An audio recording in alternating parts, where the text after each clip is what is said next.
Japan में पिछले 30 साल में चोरी नहीं हुई, कत्ल नहीं हुआ, कोई भूखा नहीं सोता। जलजले के वक्त कैंपों में सब कुछ रख दिया जाता है। कोई एक छटांग जरूरत से ज्यादा नहीं लेता। दयानतदारी में दुनिया में पहले नंबर पर हैं। आप सड़क पर करोड़ों रुपए फेंक दें, कोई नहीं उठाता। आप कंधा मार दें तो सामने वाला माजरत करता दिखाई देगा। तरक्की और टेक्नोलॉजी में दुनिया से 10 साल आगे जीते हैं। काम इतना करते हैं कि वजीर आजम हाथ जोड़कर आराम के मशवरे देता है।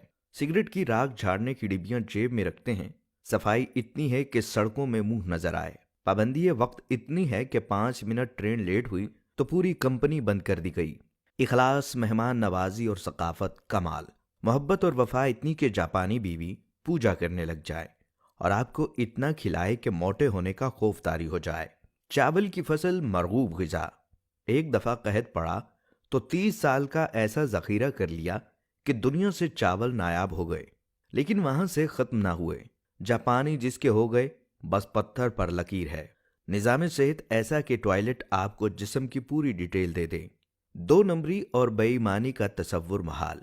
और अब आते हैं कि जिस मुल्क में लाखों लोग तबलीगी इज्तिमात में जाते हों, जहां लाखों लोग दावत दीन के लिए सफर करते हों, जहां लाखों लोग बैतुल्ला, उम्रा और हज के लिए जाते हों, मिलाद नबी के मौके पर हर शहर में जुलूसों में लाखों लोग शामिल होते हों, जिस मुल्क में हर रात लाखों महफिल मिलाद हों और दरस कुरान होते हों, जिस मुल्क में योम आशूरा पर लाखों लोग गम हुसैन रजी अल्लाह तआला अन्हु में आज़ादारी करते हों, जिस मुल्क में ईद और जुमे में बड़े बड़े इज्तिमात होते हों, जिस मुल्क में तस्बीहात पढ़ने वाले लाखों में और दरूद सलाम की तादाद अरबों में हो, वो मुल्क ईमानदारी में दुनिया में 108वें नंबर पर है और काफिरों का जापान दयानतदारी में नंबर 1 मुल्क करार पाए।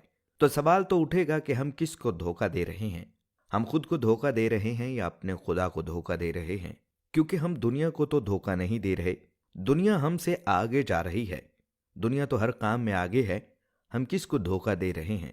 जब हमें ये सारी बातें सुनने के बाद समझ आ जाती हैं तो मालूम होता है कि हम किसी और को धोखा नहीं दे रहे, बल्कि हम सिर्फ अपने आप को धोखा दे रहे हैं। और खुदावंदे करीम ऐसा मेहरबान है कि फिर भी हमें रिज़्क अता करता है। हम एक ऐसे मुल्क के रहने वाले लोग हैं जहां पर बिस्मिल्लाह डिपार्टमेंटल स्टोर, माशाअल्लाह करियाना स्टोर, अल्लाहू सब्जी वाला और ऐसे बहुत सारे नामों को आप रोज पढ़ते होंगे। लेकिन मजाल है कि नमाज के वक्त में कोई अपनी दुकान को छोड़कर चला जाए, क्योंकि माशाअल्लाह जनरल स्टोर वाले को डर होता है कि माशाअल्लाह से कोई मुसलमान उसकी सफाई न कर जाए, क्योंकि बिस्मिल्लाह सुपर स्टोर वाले को डर होता है कि कोई बिस्मिल्लाह पढ़कर उसके सामान की सफाई न कर जाए। यहाँ पर सिर्फ नाम के मुसलमान रह गए हैं। पाकिस्तानी कौम सिर्फ नाम की रह गई है। पाकिस्तान का मतलब क्या था?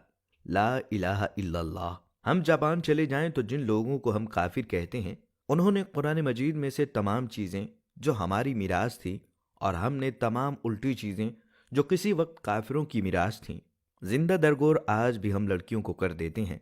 आज भी किसी के घर में कोई लड़की पैदा हो जाए तो उसको फोन करके ये कहा जाता है कि फिक्र नहीं करनी, इंशाअल्लाह अल्लाह तुम्हें बेटा भी अता करेगा। अरे बेटे मांगने वालों, पहले अपने लिए ईमान तो मांग लो। मैं आज अपने देखने वालों के साथ मिलकर अपने रब्बुल इज्जत से ये दुआ मांगता हूँ कि मेरे पाक परवरदिगार पाकिस्तान का मुस्तकबिल रोशन फरमा। मेरे पाक परवरदिगार तमाम इंसानों के दिलों से मैल को निकाल दे। हम 2 नंबर बेईमान लोगों के दिलों से बेईमानी निकाल दे। मेरे पाक परवरदिगार हमें सुकून वाली जिंदगी अता फरमा। आमीन या रब्बुल आलमीन।